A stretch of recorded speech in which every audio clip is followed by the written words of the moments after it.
It's good to see you. And I'm excited to share with you something that this is a little bit of a special treat for us this week. We got to sit down with some really cool ladies for our What Drives Her podcast.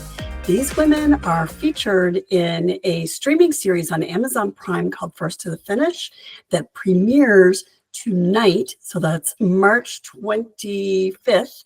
And we are among the first to be able to see the series and also talk to the women who are starring in this. That's awesome. This is super special, especially as a Miata owner. So very excited. Yeah, we're a Miata family too. And I have to say, when I first saw this series, which is sponsored by Mazda, and the racing series that is focused on in this series is the Mazda MX-5 Cup. That really struck a chord with me too. But it's these women who are really incredible. Definitely. Their stories are pretty exciting, and I can't wait for you to share more. Yeah. So before we dive in, I just wanted to talk a little bit about Shea Holbrook, who people might remember as a race car driver. She drove the IMSA series for something like 6 years, and she's been on every circuit. But she has this super interesting backstory, and we actually have a story on her, and there's a link down below. I'll leave that link as well. She started out, she wanted to be a race driver her whole life, since her parents discovered that she had this talent when she was a little kid. And she always wanted to be a race car driver. And so when she went to college, she asked the question, to be a race car driver, what should I major in? And so she wasn't really sure. And so she asked some people, and she asked around, and several people said, major in business, because you will have engineers around you. Major in business. And so that's what she did. And now she's not a driver. I mean, she still is a fantastic driver, no doubt. But in her current role, she owns the racing team. And it is the most rewarding thing to see women go beyond to really build a career. It's inspiring when they are born to drive, but even more inspiring when they're born to empower others to drive. And I think that's one of the things that makes this particular series and this conversation so special. So speaking of passion, I find that really interesting that she was willing to do whatever it takes. And that's a little bit of that story for Sally and Heather as well, right? Yeah, they also said they'll do whatever it takes to drive. They are all about racing. Their goal in life is to be on the track behind the wheel of a car and drive. So it's quite inspiring, these women. So without further ado, let's jump in and hear our friend Sara Lacey taking the lead in this particular What Drives Her podcast and talking with Shea and Sara and Heather.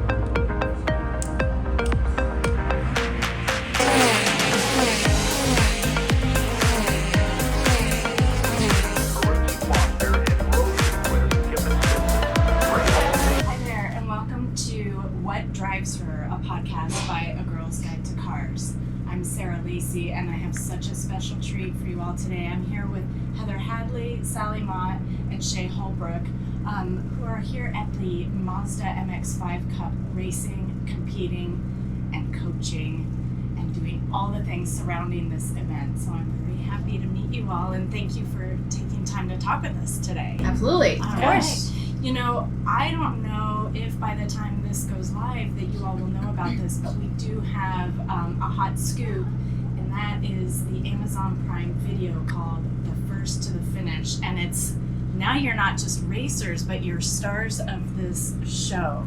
So congratulations, and I'm so excited for you all to watch it, and hopefully some of these questions won't provide too many spoilers as we go, but hopefully not. If you want the scoop, tune in. Yeah, start watching on March 25th. So, excellent. Well, I want to start with you, Shea, because this whole enterprise has begun with you, And do you want to talk a little bit about just a quick background about Yeah. who you are? And Yeah, how thank this you. happened? Yeah. Thank you. Yeah, my name is Shea Holbrook. I am a professional racing driver turned team owner. My career started with a steering wheel, a little unconventional in the sense that a lot of times racing drivers start at a very young age at the karting level, and they transition and move into either sports cars or stock cars or open wheel cars. Whereas I do consider myself an athlete my whole life. I was a nationally ranked competitive water skier. And then by the time of about 14, 15 years of age, I had so many injuries that it was starting to kind of cripple like my performance. And there was, times just when, I'm kind of wondering like, if I keep going at this rate, I don't ever want to stop and give up, but I have to have like some time to allow like my body to heal. And to fast forward, I traded in like a pair of wheels rather for my water skis. I did a NASCAR Richard Petty experience when I was 16 years of age, and that's like what got me hooked. I was riding at the Daytona International Speedway in the high banks. I was a passenger. We went for an SECA, a Sports Car Club of America race weekend where my dad's friend from the Navy was driving his GT1 Camaro, and it was just kind of fun and encompassing and supporting him. And at the time when he was building his car, my dad was building an experimental seaplane. So two crazy guys doing two crazy things. And I just remember like not even necessarily like the speed of like how quick we were going, but what I was so impressed is like you don't realize how steep the banking is at Daytona. And for my first experience, I just couldn't believe that like this driver, regardless of their caliber of racing and what they do, this was an experience. I was so shocked that like the car was very much like an extension of the driver, and that just really intrigued me. And I'm like, this is so cool. Why don't we do this? And, not understanding at the time, the financials behind it. I had already come from, honestly, an unconventional sport and what I would refer to as a more expensive sport of water skiing. So I was doing water skiing and just switched it to race car driving, and they complemented each other very similarly. Like how you practice, it's not, a stick and ball sport, so it's very difficult to practice. And then you travel everywhere. You can't, and it's not like travel ball where, you're not traveling, upwards of, a couple minutes or a couple hours. I mean, you're traveling state to state to state constantly to practice your craft of becoming a driver. So went through the SCCA ranks, went through the Pirelli World Challenge ranks of professional racing and the touring car levels, went to some GT racing and IMSA. Finished up primarily in 2019, I did the first inaugural season of the groundbreaking all-women's open wheel series called the W Series. I was one of 2 Americans to compete on the grid of 18 female drivers. Wow. We started with I think there was 7. They found anybody and everybody that was a female driving in the world. Wow. So I think it was only 70 drivers. Which is kind of a crazy, when you think 70 female drivers, you're like, gosh, that's a lot. But if you think the world at the time, internationally, on right. So, and I mean, and of all of women that were, probably beyond what the opportunity was, and then also not at all ready for the opportunity and everything in between. So when I came back in 2019, I kind of, at the time I'm married, and I don't know that COVID is about to happen. Right. But my husband and I decide, we gotta we've been together for a long time. We were married now, and we either start a family or we just keep delaying this. Right. And so I'm like, you can't get pregnant. So we pull the goalie, so to speak. And I was really blessed to have my daughter during COVID, in the sense that, the world kind of shut down and I could spend a lot of time with my kid. And, but just when I thought man, this uncertainty of I'm pulling back from racing. I identify as a race car driver. This is my life. This is all that I do. And now I'm nervous because this is the first time that I just don't, this is an uncharted territory for me. Right. And I got to my coping mechanism was wow, I just became a mom, and being a mom totally changed my perspective on life. I think I had my daughter, and after being so infatuated with the experience of giving birth and having my daughter and my husband, and just, oh my gosh, I can't believe this is so surreal. My immediate thought was, I'm so sorry, Mom and Dad, for everything. I'm like, I'm so sorry, I get it. I'm like, I get it. I get that so much. I literally called my mom after my kids were born. After my son was born, I called her and I'm like, I'm sorry. Yeah, I know. It's an epiphany. You may or may not experience this in your life, but you'll remember this. Yes, trust me. yes. So I was, Okay. just as I'm throttling out of racing, it turns out that I like go full force into racing in the sense of I had always been integrated on the business side because my family and I, when we were racing in Probably World Challenge, we ran a family effort, a family team, and very similarly to what I'm doing right now, but just at a more like mom and pop family vibe, right? Like our shop was, in our backyard. We had a nice shop, but it was in our backyard. And so the elevation of what I'm doing now, as I transitioned from building a racing career, having a sustainable racing career. I always say race car drivers, there's very few that actually make it to like the pinnacle of what they think and what they want to do. Right. And so sometimes people ask are you satisfied? Like, did you make it as far as you wanted to? And I said, well, like, not really, like not in the sense that I didn't go as far as I wanted to,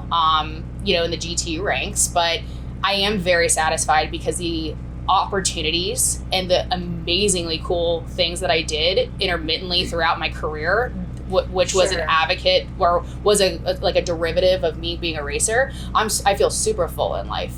And so now I run currently in the Mazda MX-5 Cup. I run one of the largest MX-5 Cup teams called BSI Racing. And so moving from a team manager to a team owner status with all the bells and whistles, a full-blown business, a full-blown race shop. We just purchased a new building and we're moving in June. So this is really interesting because after watching this first episode with all of you, I think it's safe to say that even after just watching a single episode, you understand that, at least I understood what I took away from it was all of the transition in this type of life. And I mean, we all have it in all aspects of life, but particularly in a line of work where there's such significant punctuation marks, so to speak, like maybe one day you get injured and you can't race anymore, or you have a crash and there's something about that affects you and you have to figure out what to do next. And without spoiling anything, I thought it was really interesting how,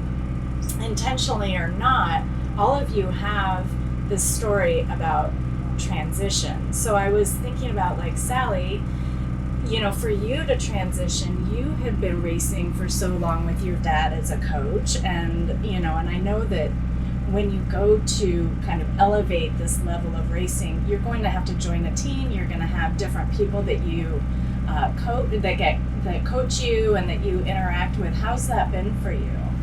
It's definitely been a journey and an experience because growing up with my dad, he's always taught me in a specific way, which is he's very blunt and he will always tell me how it is. And he treats me as if I was his son. He doesn't treat me like, oh my gosh, you're my daughter, so I'm going to speak to you in a softer tone or a softer way. Okay. He does not hold back, and that intensity that he brings on me is almost too much sometimes. It's very overwhelming, but it has pushed me past my limits to, like, I never thought that I would be here in 2 years. Right. I mean, if you told me that a long time ago, I would never have thought that. But it's because of his intensity, and he's treated me like a boy, like a guy, like one of the drivers in this paddock, just like anyone out there, right? Right. And so I kind of view myself as that. I don't view myself as like, oh, okay, I'm a girl driver. I'm gonna go get my nails done and like, oh my god, like don't push me to this corner, don't pass me, like. But your nails do look good. Thank you. I always say like. Pretty nice. I always say that they're worth at least 2 tenths, to try to get them different every race weekend. Yeah, yeah. Get that in the video. Show off your nails for sure. Yeah. But I would say, I'm with a different team this year, and so it's always different, like talking to new people as your coach, because everyone coaches differently. Right. For example, my dad and I, we have a spoken language. So when he says, okay, I want you to do this on track, like I watched you need to turn in a little bit later here. Like, I get that, it clicks. Our language together clicks. When I get coached by other people, sometimes I'm like, what are you even saying? Like, I don't understand. Yeah. And I'll be like, hey, the other person, can you translate for me? So sometimes it is a struggle because you have to find someone who speaks your language. Yes. And if they don't, it's like, it takes more time to understand the same concept. Right. So you need someone to explain it in a different way, or this way. Putting it, of speaking the language differently. Exactly. Sure. And then sometimes you run across people who coach you as a girl, and they're like looking at data, right? And say you're 5/10 off in one corner, and they're like, oh, it's okay. Like you're doing good. It's like, what are you talking about? I'm like 2 seconds off the pace. Yeah, why would you tell me doesn't help. Exactly. And it's like, because you're a girl, they're like, well, you can't handle it if I tell you like, oh, like you really suck right here. They soften it. Exactly. Whereas my dad's like, you suck. Like, what are you doing out there? Why are you even like, give it to me straight? And I'm like, whoa, I got to change that. Yeah. And it forces me to adapt and get better. Whereas someone who's just sugarcoating everything, like there's no improvement, because they're just telling you what you want to hear. So sometimes there's a lot of that where you have to be like, look, talk to me as if I was any other guy on this team. Just tell me. Exactly. Yeah. So there's that, and then finding someone who speaks your language as well. And then once you find that, then you click with them, and that is valuable. I mean, you got to stick with them for the rest of the season, because that's how you're going to improve. So. Right.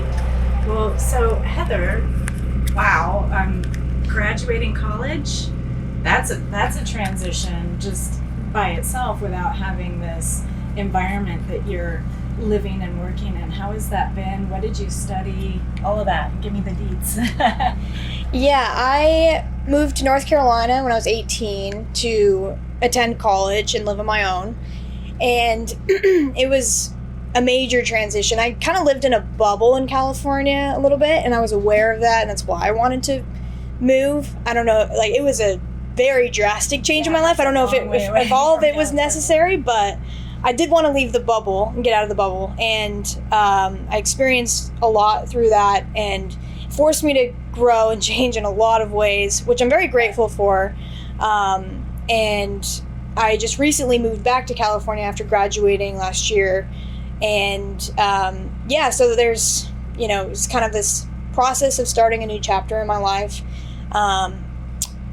We don't all respond to change very well most of the time, just because we get kind of comfortable, living in our comfort zone. And so when we're forced to have these major changes in our lives, it's, it forces you to really reflect and yeah, but what's context to that? Because I know you had a lot of personal and business struggles.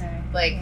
You don't have to tell your personal information and air your dirty laundry out, but Heather sells herself short all the time. Yeah, okay. And after working with her for a whole year, I have to sometimes stop her, because I'm like, she has an incredible story, and her story is full of hardship, and the fact that she's persevered to the level that she's gotten to is really a testament to her and her family, hugely. And I'm going to learn more about this watching the Amazon Prime documentary first to the finish. We have all not seen it. But I'm learning, and I'm like, Heather, I'm going to learn more about you watching this documentary. And so, she needs seeing her all day, every day during the season and all of that. Yeah. But of course, too, you're focused at the track. So just like I am. Well, and I think that's true for all of us professionally. I think sometimes we feel like we don't want to express the things that happen to us, especially women, right? Because you feel like you don't want anybody to take any opportunity to minimize the work that we do, or the growth that we made, or who we are. And so sometimes I understand that it can be uncomfortable or a little unsettling to feel confident sharing some of those things. So I get it. But, I think that is the gift of getting a little bit older and learning to own your expertise, that that's just part of the person that you become, and that it's more often than not celebrated instead of manipulated. Yeah, but I digress. So what did you study in school? Finance and accounting. I double majored. Wow. So very not related to motorsports. I didn't do that. That's a life. We call that a life degree. I studied art history and anthropology, which is not. I'm here and I'm happy to be here. Right. So, well, congratulations. And thank you. Shea, one of the things that I thought was so wonderful at the Q&A last night, we had a screening of the first to the finish, and I loved your conversation about leadership and how you knew you wanted to be a leader, but you just didn't know what that looked like. I think we do have this idea that it's like, follow me and I will show you the way, and oftentimes that's not how it manifests. So I thought maybe you could share with our people what your learning was with that. Yeah, I mean, most definitely. Like, I have always felt that I had like these leadership qualities, even as a young kid. You know, just remembering, like, even at the soccer field, you know, kind of rallying people up so we could meet the goal. And you're right, there's definitely leadership tactics, and I think what doesn't seem to work in our environment, especially being a woman in this environment, is this like dictator role of this is what we're gonna do, this is how we're gonna do it, and there's my way or the highway. Yeah. I think there's times where that can definitely work, and I will say there's times where it's needed in certain situations to problem solve, or to know what's right and wrong, or to execute on what your common goal is. But I have found over the years, like, leadership is about empowering people to make them the best that they can be, giving them the best resources, the best environment, the best teammates, the best colleagues, you know, just all the best resources, so that there's no reason not to have success on your own and be the best version. And for me, I look at it as like, if I can make my driver, my car chiefs, my team manager, etc., if I can give them the best possible opportunity to have success themselves, inherently I'm gonna like reap the reward of that. And that's the bigger win. Right? I really spend and a lot of times it's incredibly draining. Like, being a leader and having that mentality to work for others is very, very draining, because I'm not joking when like the amount of text messages and emails and all these personal like conversations I have to have and like keep up with and make everybody feel like they're the number one. Yeah. It becomes incredibly like overwhelming. In addition to parenting, where you're right. pouring your energy into your children, the real number ones. Right? Yes, they are the real number ones. Yeah, and so, but I mean, it's I take such great reward from it, because it's like what I love to do, and you know, I know that, you know, I'm the primary character in this Amazon Prime docuseries, and but it's about like my vision for us. It's about my vision for each individual person to have the best opportunities, the most success. And like, the goal is to win at all costs, but also you fail more than you win. Right. And so you remember the failure and you remember the hardships and the struggles, because that's in this industry that what makes us like keep going and getting after it. Right. And that's that leadership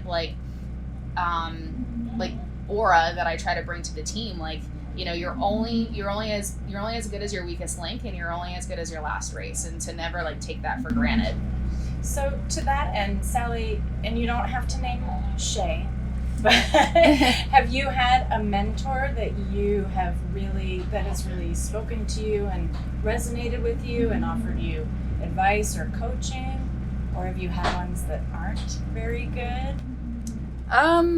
Yeah, I mean, it's gonna sound cliche because, you know, my dad's in it, but it's my dad. I mean, I live with him. Yeah. You know, it's like literally every day we come into the kitchen, and like usually we both wake up at like 5 or 6 a.m. and like we have our like meetings where we'll like meet up, because my room's on one side of the house, his is on the other side. Okay. And we're like, I'm in my room doing emails, you know, trying to get sponsors, writing proposals, doing all this stuff. So sometimes I don't even see him because I'm like working all day in my room, and he's doing the same thing. Right. But every now and then, like, we'll meet up in the kitchen and we'll like have this talk, and you know, it's usually like, all right, you know, we're getting ready for St. Pete, like, you need to dig deeper than you've ever dug. Yeah. You know, you need to get the car to pivot. We're talking about the dynamics of the car. We're talking about my mindset, my attitude, how to you know, carry myself in the week, like everything, literally. And I live with him right now, so it's like, he is the number one mentor, and he's been there since day one. He also knows how my mind works, so he's like, okay, you know, you did this at Daytona, like, where was your mindset right there? Like, you need to fix that, and you need to bring a different version of yourself to St. Pete. So,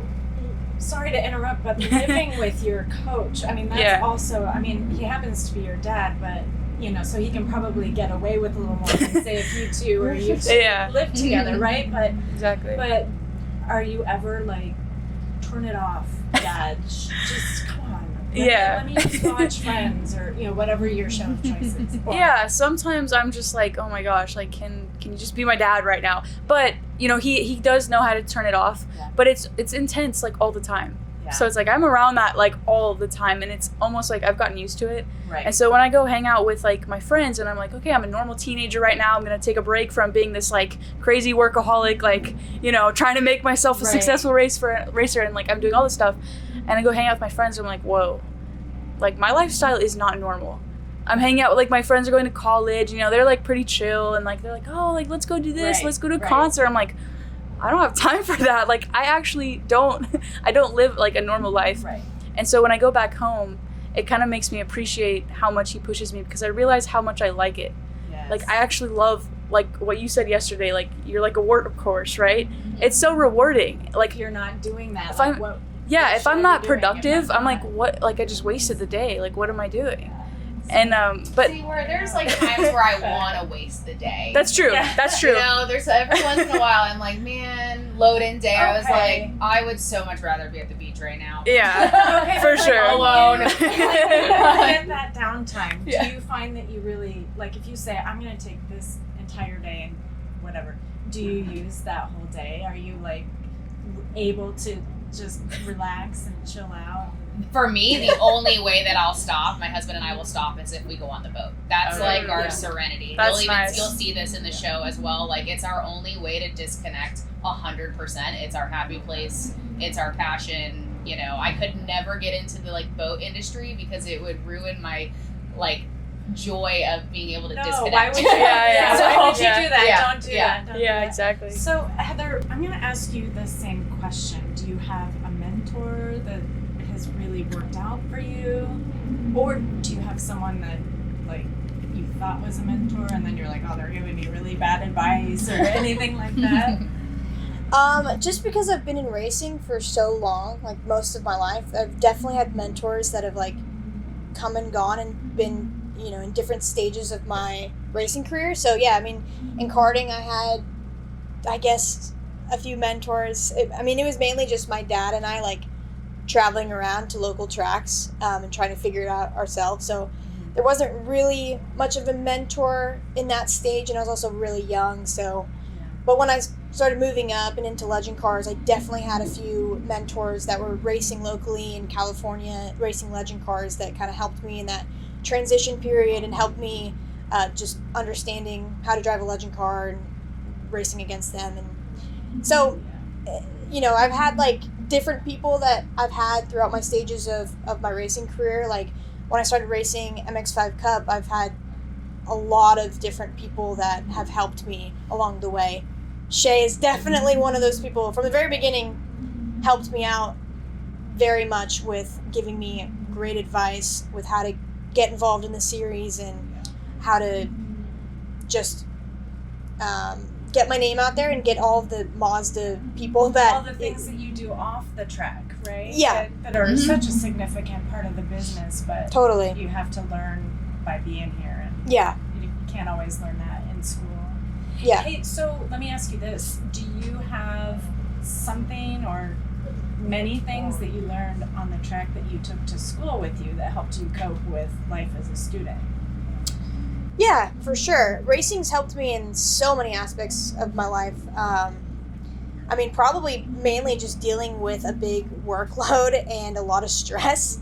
When it came to school, I was like, oh, this is nothing.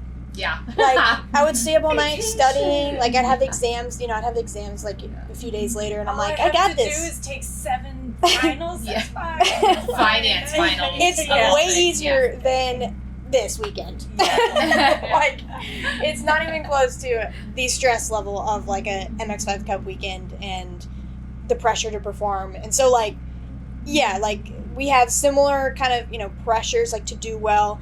And I was also just a perfectionist in school. I always wanted to do well and get good grades. And I was always pushing myself to be better. And I think that that's carried over to racing and vice versa. I'm curious to know, so you mentioned the perfectionism.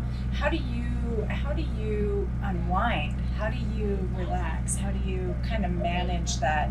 And I wonder if that's also a characteristic of many competitive racers, that you're just kind of, you're intense, right? You're a competitor and you want to do that. How do you unwind? How do you relax? Or do you not? It's really, really hard because every time I do relax, I feel guilty about it.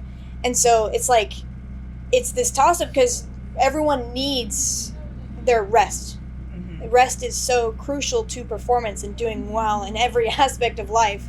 And so it's, you know, it's this like double-edged sword where like I, you know, try to relax and then I feel guilty about it every time. So then I'm like fidgeting and I'm like, I feel like I should be doing something. Right. It doesn't feel as restorative as right. maybe you hope it would. Right. Yeah. And so it's like, that is hard. I try to unwind by like reading because it's very quiet and it's like something that makes me really happy because like I'll just get lost in like that kind of like world and it's a distraction from all right, obligations. We're gonna share reading lists when we're done. I want to hear what you read about and what makes you happy.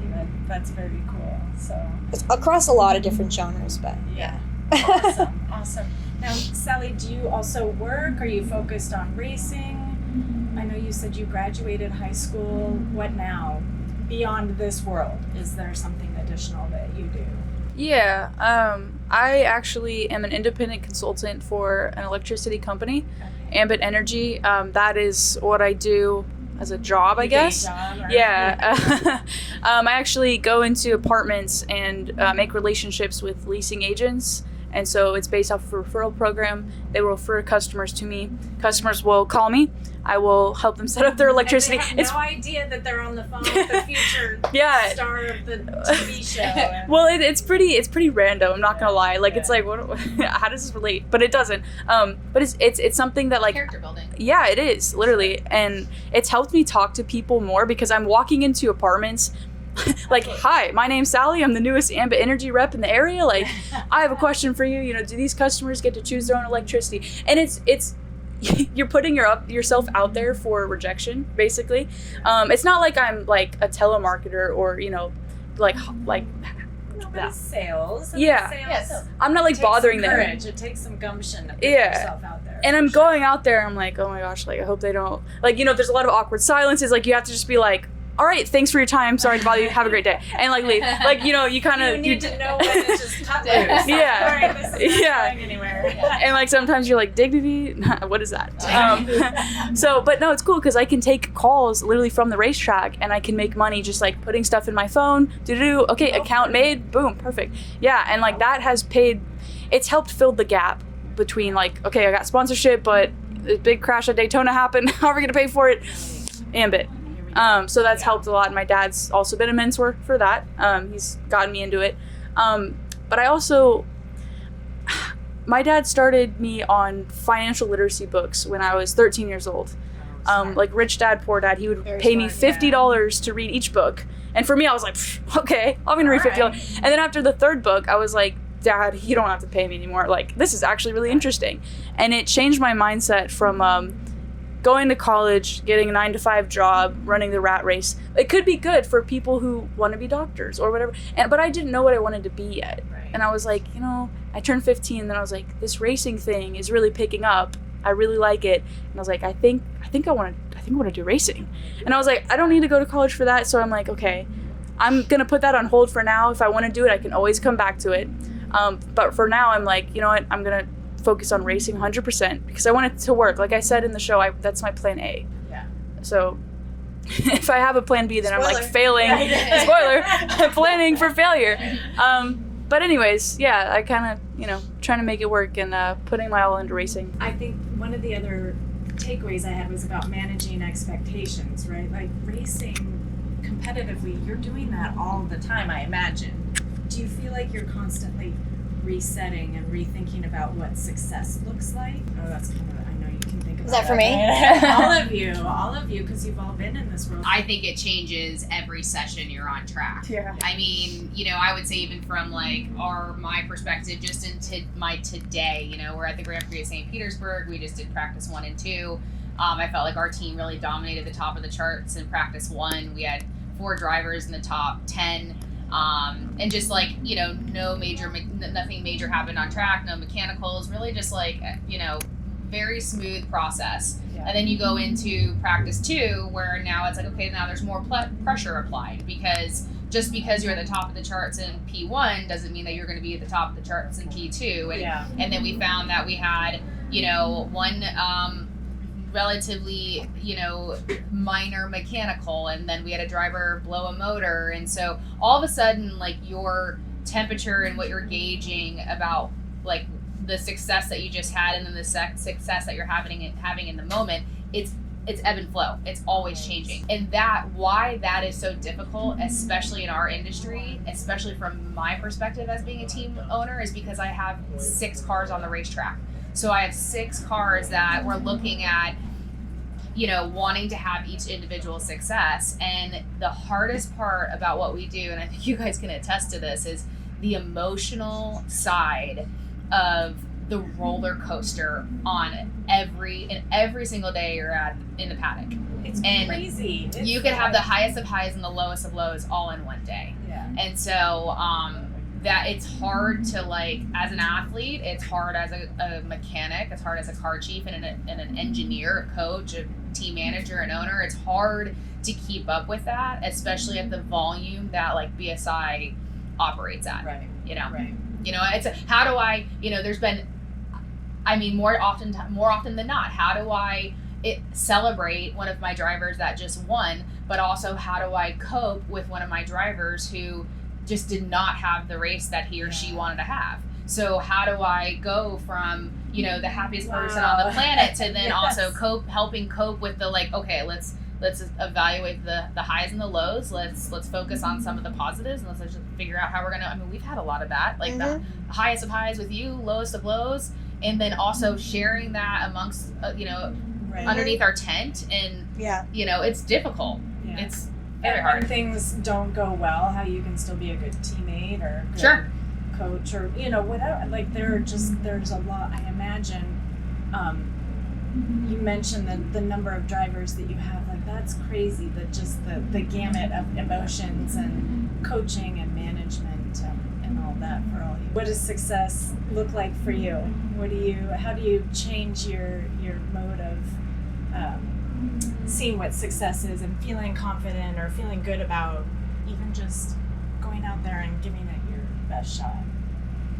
I mean, yeah, just being with Shea and her team last year, like, she definitely touched on a lot of the same things that I would say as like my answer to that. Like, it was very tumultuous. There was a lot of it was a roller coaster all year long. Like, we had some good races, we had some really not good races, and so, like, your expectations are constantly changing, and it's just the emotions are through the roof. And so, yeah, I mean, I think it's just taking those wins where you can get them is really, like, what I've learned the most in being in this series. Wins do not come easy in this series. And so, like, having that progression as an individual and as a driver is very important. Yeah. And so if I'm at least moving upwards, you know, in that trajectory, then Even I'm if it's happy. just a little bit.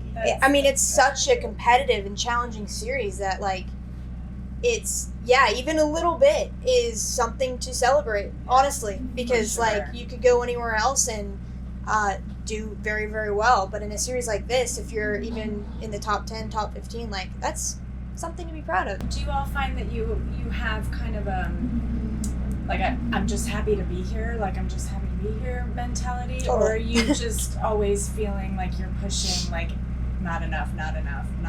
I know. Yeah, I would have I'm to. very happy to be You're here. looking at me I'm like very I'm happy crazy. to be here. Okay, let's get that number one, but it's never enough. Right. Yeah. Right. For sure, you guys are the same. You're the same way. Yeah. Yeah.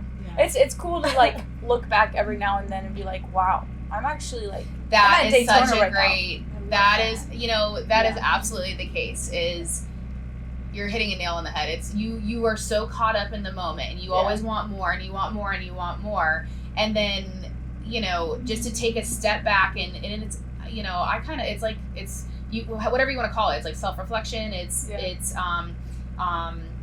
meditation. It's your faith, whatever it is. It allows you to just take a moment to actually be like, I can't believe I'm here right now. I can't believe I'm doing this. I can't believe I've made it to this point. Like, you know, knowing when you say like, I can't believe in myself, it's like, but I always believed in myself. Right. Yeah. I just can't believe it actually happened. But But I always That's such a believed good in myself. distinction. You know? Yeah. I would say every morning before I come to the track, I am like, I don't know, you said faith, and I'm just like, oh my God, I'm so blessed to be able to do this. Because the average person does not get to do this. Yeah. And honestly, I was like so caught up in last season. I'm like, oh my God, I have to get up there. I have to be the best. Yeah. And then I'm looking back, I'm like, dude, I was in the best time of my life and I didn't even know it. And I am right now. Like, if I can just be like, oh my God, like I am in the best time of my life right now. It's happening. Like, can I just appreciate it? You know, instead of being so caught up and so wound up in all the results and everything, which is very important. I'm just like you, like I have to do well to be having fun, right? Sure. But how many it's people so You good. have to feel like it's worth it. Exactly. Sorry, go ahead. How many people got to the later stages of their life? Like, how many people have you heard that were like got older and said, "I wish I would have just Right. realized where I was Yeah. and like been happier in the moment and just enjoyed the moment." recognized it and recognized Yeah, just been it. present and like, What do you want your fans, your family, your friends, your loved ones, what do you want them to take from your experience or see in you, or, you know, what do you want them to learn and know about you after either watching this show or by watching this podcast, or when all is said and done, do you have some sort of vision about that? Like when you go coach kids, you know, who are trying to get into this world, what would you want them to take from your experiences? Who wants to go? I'll go. I would say that, especially for the younger girls, I've done some coaching with girls in karting. Sometimes they are nervous because they're in a field of all males, right? And so they're like, I don't know if I can do it. Like, I'm a girl. And just us being in this series last year, the only 2 females, it just proves that we belong. And that if we put our mind to it, we can do it. I know that sounds super cliche and like, you know, it's like, oh, good feelings, but it's true. I mean, it's not like this takes so much physical strength, and we are 30% less muscular than a man. But if we can get in between our ears correct, get that mindset right, we can do that. And also to my family, every time I said no to hanging out, it's because I was working towards racing and because of this series. So once they see it, they'll be like, oh, okay, it makes sense. Right, it makes sense. Yeah, what about you, Heather? I would definitely agree with that. The show definitely goes into detail and depth of all of our lives, so I don't know if there's like more to share there, but just like for people that are watching at home, like we all, you know, used to be in a similar position and situation as, you know, whoever is watching at home. And there's so many people that are watching, and so many people that I've talked to at the track that are like, I don't even know how I would get started. I don't even see myself doing this, making it, right? And I used to think the same way, right? It's like you think that things are so far away and they're actually not. Like you start talking to people, you learn things, and you start to go to the track and things just happen for you, you know, doors open. And like I, you know, definitely at some stages of my life would have never dreamed to be where I am today. So like just make things happen for yourself and believe in yourself, and it'll happen. It's beautiful. I love it. Mm-hmm. Love it. Shea. Yeah, I mean, honestly, kind of to mirror even what Heather is saying is like you have to put yourself in the position to earn the opportunity, because the doors don't just open. And I think that's what you're saying. They don't just like open all of a sudden. You have to be prepared. You have to put in the work ethic. It has to be the right place at the right time. But you know, you have to also understand that like that's just a linear process. Like it doesn't, you know, overnight sensations take years in the making. Right. You know, people will watch this, you know, this podcast, people will watch the Amazon Prime documentary, and they're going to think that this just happened, and it didn't. It took years in the making, even on the production side, to sell this and pitch this and get this picked up and put us on, you know, a platform that we wouldn't have been able to do ourselves. And kind of like what I would want people to remember from interactions with me or mentorship through my stages of my life, whether it being like a driver or on the business side of it, is, you know, like being a maverick in what you do, because you sometimes have to do things unconventionally. You sometimes have to do things with zero resources, but still find to be very resourceful. And, you know, you gotta, what's I always mess this up, so dumb. You know, what's it like? Make lemon out of lemonade, or what do they? Life gives you lemons, and you. What is it? Make lemonade. Make lemonade. Okay, I don't know why that's so hard for me, but you know, it's just like pushing through the obstacles and the barriers, and like, you know, pivoting and realizing that sometimes, like, just because it doesn't go exactly according to plan doesn't mean that you just pivot. You just pivot to stay like on the same. You know, maybe you were in the slow lane and you got to get into the fast lane, but you're still on the same highway, you know, or like maybe you got to, you know, maybe you have to detour because there's an accident and you're able to pick up back on the same highway. So it's, you know, not to be totally like discouraged in, you know, the tribulations of what you're trying to achieve, both in like your personal life and your business life, and just this like maverick mentality to like just keep going and like believe in the process, and like never say no to anything. Like, I am definitely where I am today because I said Everyone yes. here is nodding in this whole room. Yeah, just say so yes. good. Like, yes is every time you say yes, like, you're opening yourself up to vulnerability, but like that's what like moves you forward. And, you know, I would say to people would say, like, you know, how many haters have you had? Like, how many people have really, you know, just really tried to stop you in your tracks? And I'm like, you know, there probably were more than I acknowledged, but the few that stick out like a sore thumb are so few. Right. And, you know, if anything, that gave me like good motivation just to kind of say, I'm gonna stick it to the man, you know, like, you know, and so it's like, it's just kind of like brush it off your shoulder, like figure out what's important to, you know, fixate on, and what's not is like in the blinders. Love it. So. Well, thank you all so much for talking to me today. I know it's so busy, and this is a big race. This is weekend, busy. So this is, yeah. this is like bonus. Girls Guide to extra. Cars, like that. Did I get that right? I got that right. Yes. Girls Guide to Cars. Like, you are very fortunate, viewers, to have this opportunity, because it is like a slam-packed interview after interview, race after race. It's crazy here. So thank you all so much. I think we're gonna wrap it up here. Thank you again. I'm Sara Lacey from A Girl's Guide to Cars. Check out the new docu-series on Amazon. Do you want to take us out, all of you? Do you want to Go for it. say when it premieres? Premieres March 25th, and then the final 3 episodes come out April 15th. On Amazon Prime. And what's the name of it? First to the finish. First to the Finish, Amazon Prime. Thank you so much for joining us.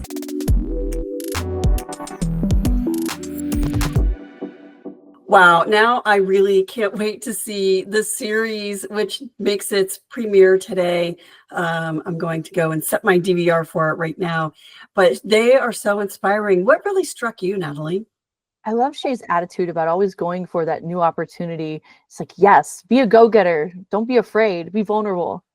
Yeah, you know what? If you're not vulnerable, then you're also not open to things that can really take you in a new direction and improve your life. If you're closed off, if you're a no, then those opportunities are not going to be presented to you, or they're less likely to. I agree. Totally agree. Plus, I love the energy that Heather and Sally bring to this. They are so refreshing.